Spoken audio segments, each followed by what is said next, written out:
मित्राणी नमः संस्कृताय, जय माता दी। कैसे हैं आप सब? उम्मीद है अच्छे होंगे, स्वस्थ होंगे। फ्रेंड्स, स्वागत है आपका संस्कृत शिक्षा में और मैं हूं बिंदु शर्मा। आज हम एक नया टॉपिक करने जा रहे हैं महाभारत का। इसमें श्रीमद् भगवत गीता हम पहले ही कर चुके हैं फ्रेंड्स। यदि आपने वो वीडियोस नहीं देखे हैं तो आप प्ले लिस्ट में जाकर वो सब वीडियोस देख सकते हैं। तो आइए हम प्रारंभ करते हैं आज की अपनी कक्षा। ये वन लाइनर क्वेश्चन भी समझ सकते हैं आप। देखिए, विश्व साहित्य का सबसे बड़ा ग्रंथ क्या है? विश्व साहित्य का सबसे बड़ा ग्रंथ कौन सा है? ये है महाभारत। कौन सा है? महाभारत। विश्व साहित्य का सबसे बड़ा ग्रंथ कौन सा है? महाभारत। आगे देखते हैं, महाभारत के रचनाकार कौन हैं? महाभारत के रचनाकार हैं फ्रेंड्स वेद व्यास। कौन? वेद व्यास। वेद व्यास को और क्या कहा जाता है? कृष्ण द्वैपायन। कृष्ण द्वैपायन वेद व्यास इनका पूरा नाम है। और वेद व्यास के पिता का क्या नाम था? पराशर। पराशर के पुत्र कौन है? वेद व्यास। वेद व्यास की माता का क्या नाम है? तो सत्यवती। सत्यवती और पराशर की जो है सत्यवती इनकी माता का नाम था, पराशर इनके पिता का नाम था। किसके? कृष्ण द्वैपायन वेद व्यास। यानी वेद व्यास के माता पिता पराशर पिता और सत्यवती इनकी माता। यमुना द्वीप में जन्म के कारण वेद व्यास को द्वैपायन कहा गया है। यमुना द्वीप में जन्म लेने के कारण इनको क्या कहा गया है? द्वैपायन। वैदिक मंत्रों को यज्ञिक प्रयोग के लिए वेद व्यास ने इन्हें 4 वेदों में बांटा था और इसी कारण इन्हें व्यास से वेद व्यास कहने लगे। पहले इनको व्यास कहते थे, लेकिन इनको वेद व्यास क्यों कहने लगे? क्योंकि इन्होंने वैदिक मंत्रों को यज्ञ के प्रयोग के लिए 4 वेदों में बांट दिया था, तो इनको क्या कहने लगे? वेद व्यास। आइए आगे देखते हैं, महाभारत में श्लोकों की संख्या कितनी है? 1 लाख। इंपॉर्टेंट क्वेश्चन है फ्रेंड्स। महाभारत में श्लोकों की संख्या कितनी है? 1 लाख। और महाभारत को इसीलिए क्या कहा जाता है? शतसाहस्त्री संहिता। शतसाहस्त्री संहिता किसको कहा जाता है? महाभारत को। महाभारत को और क्या कहा जाता है? महाभारत को और आर्ष काव्य कहा जाता है। आर्ष काव्य। आगे देखते हैं, महाभारत के नायकों का दादा कौन कहा जाता है? वेद व्यास। महाभारत के नायकों का दादा कौन कहा जाता है? वेद व्यास। वेद व्यास के शिष्य कौन थे? वैशंपायन। वेद व्यास के शिष्य वैशंपायन। वेद व्यास ने सर्वप्रथम महाभारत की कथा किसको सुनाई थी? वैशंपायन को सुनाई थी। वेद व्यास ने सबसे पहले महाभारत की कथा किसको सुनाई? वैशंपायन को। और वैशंपायन ने ये कथा किसको सुनाई? जन्मेजय को सुनाई थी। किसको सुनाई थी? जन्मेजय को। और एक नाग यज्ञ था, वो किसने किया था? वो जन्मेजय ने नाग यज्ञ किया था। जन्मेजय के पिता का नाम क्या था? परीक्षित। क्योंकि ये परीक्षित की मृत्यु जो है वो सांप के काटने से हुई थी, इसलिए सभी सांपों को समाप्त करने के लिए जन्मेजय ने क्या किया था? नाग यज्ञ किया था। मूर्ति पूजा का प्रारंभ कब शुरू होता है? उत्तर वैदिक काल में। तीसरी बार महाभारत की कथा सूत उग्रश्रवा ने शौनक आदि ऋषियों को सुनाई थी।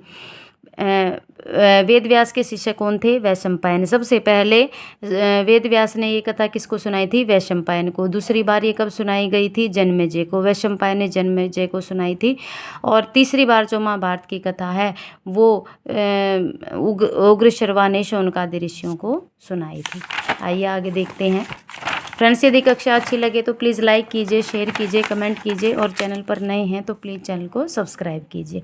आइए आगे देखते हैं, महाभारत के परिशिष्ट रूप में हरिवंश पुराण है। महाभारत के परिशिष्ट में कौन सा पुराण है? हरिवंश पुराण है। महाभारत का क्रम, पहले इसको जय कहते थे, फिर भारत और फिर महाभारत। महाभारत का मूल रूप क्या है? जय। पहले इसको क्या कहा जाता था? जय। जयाख्यान किसको कहते हैं? जयाख्यान किसको कहते हैं? महाभारत को। और जय में कुल श्लोक कितने थे? 8800। जय को इतिहास कहा गया है। और भारत में कुल श्लोक कितने थे? 24,000। पहले 8,800 श्लोक थे, फिर भारत में कुल हुए 24,000 श्लोक, और फिर जब ये महाभारत बनी तो कितने? 1 लाख श्लोक। महाभारत का प्रवचन किसने किया था? सबसे पहले वैशंपायन ने किया था। महाभारत पर्वों में विभक्त है, 18 पर्व। इसके आगे देख लेते हैं।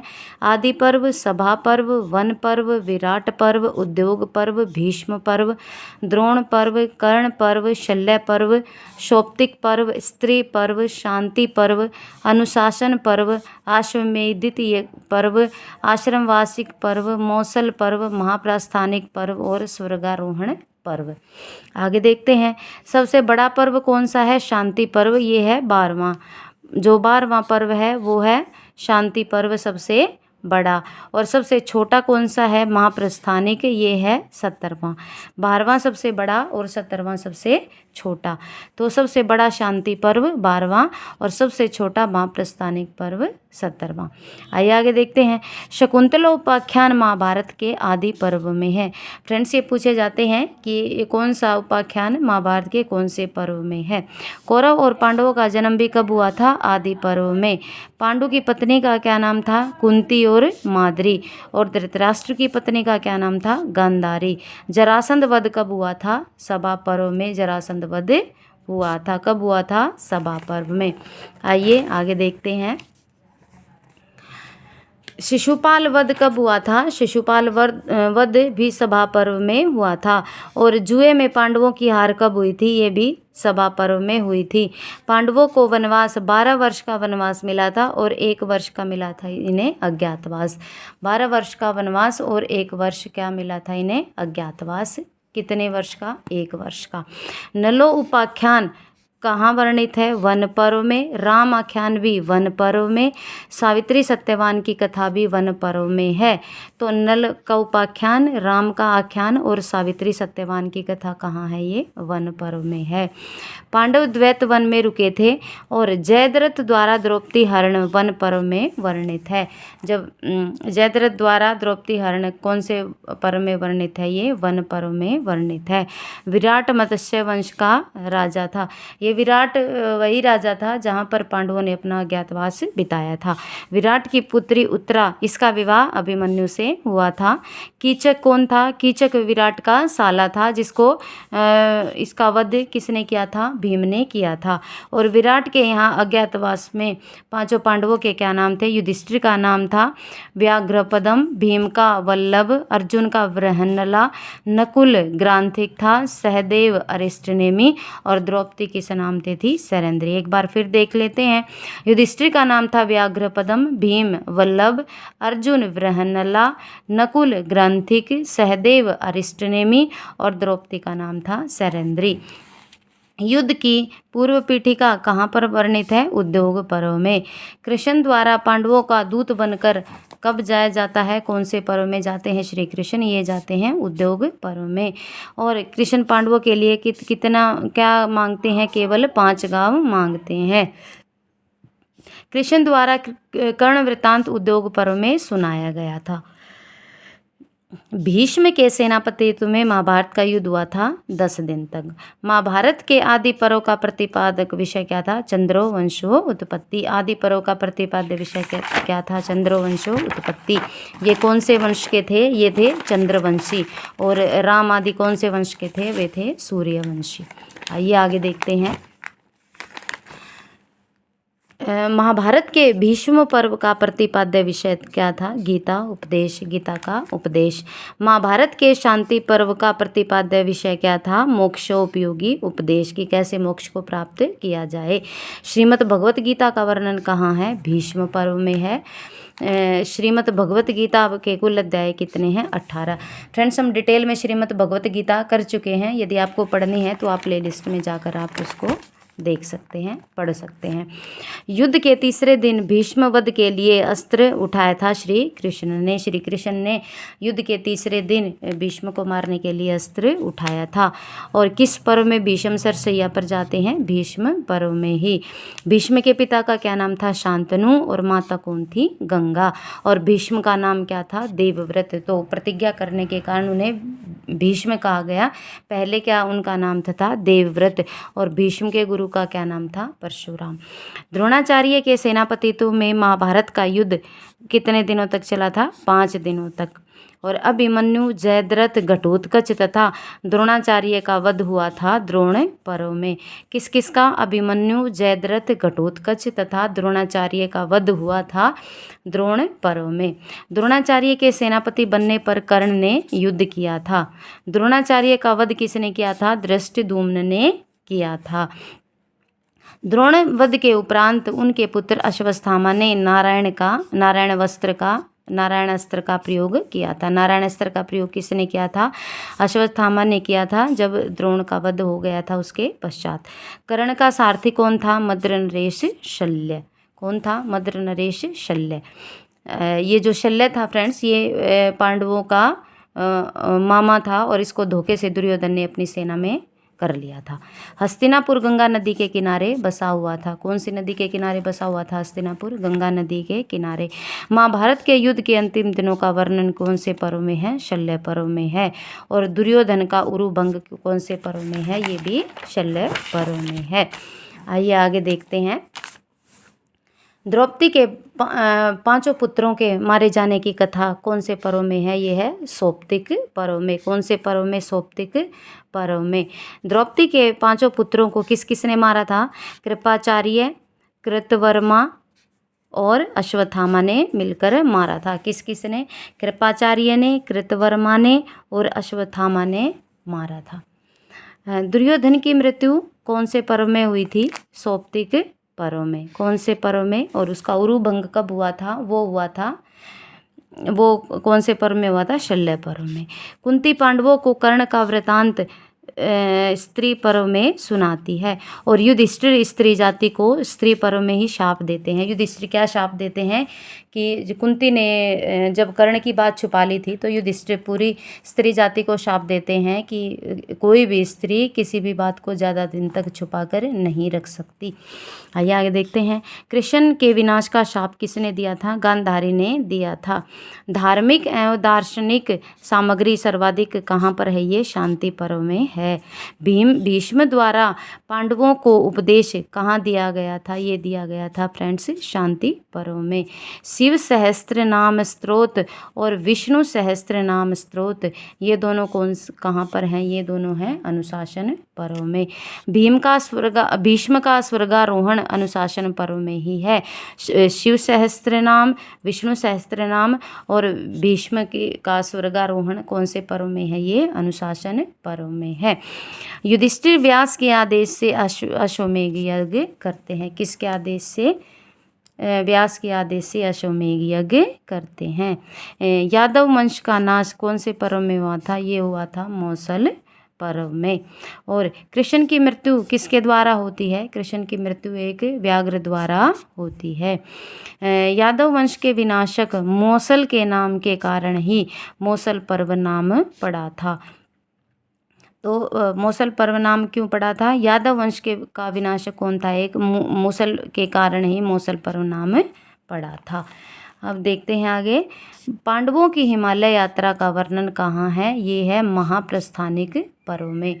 कहाँ? महाप्रस्थानिक पर्व में। 6 शरीर स्वर्ग गए थे युधिष्ठिर और फ्रेंड्स इनके साथ एक कुत्ता भी स्वर्ग में गया था। जब यमराज ने इनकी परीक्षा ली थी तो युधिष्ठिर की परीक्षा लेने के लिए उन्होंने मना कर दिया था कि ये कुत्ता स्वर्ग में नहीं जा सकता। तो युधिष्ठिर ने भी मना कर दिया था कि यदि ये हमारे साथ आरंभ से है, यदि ये स्वर्ग में नहीं जा सकता तो मैं भी स्वर्ग में नहीं जाऊंगा। आगे देखते हैं। मत्स्योपाख्यान महाभारत में वर्णित है। मत्स्योपाख्यान और परीक्षितोपाख्यान महाभारत में ही वर्णित है ये दोनों। आइए आगे देखते हैं।